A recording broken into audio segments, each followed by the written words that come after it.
Bakit may mga taong nagtatanim ng kamatis nang nakabaligtad?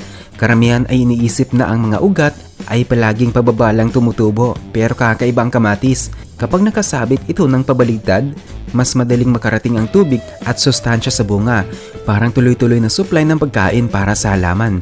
Sa halip na maglaan ng lakas para manatiling tumid, mas nakakapokus ito sa pagpapalaki ng mga bunga. May isa pang kakaibang katangian ng kamatis. Mahilig itong tumubo papunta sa liwanag. Kahit nakabaligtad, dahan-dahan pa rin itong liliko papunta sa araw. Dahil dito, hindi gumagapang ang mga sanga sa lupa. Mas maayos ang daloy ng hangin at mas pantay ang sikat ng araw na natatanggap ng halaman. May praktikal na benepisyo rin ito. Hindi na kailangang maglagay ng tukod o suporta.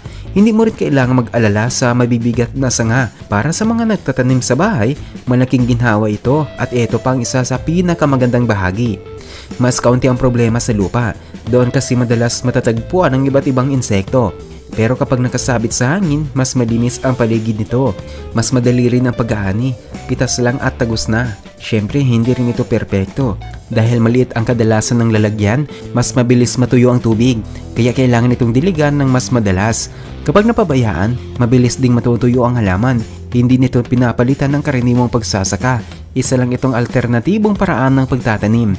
Nakakatipid sa espasyo, mas malinis at mas madaling alagaan. Ikaw, susubukan mo ba ito sa inyong bakuran?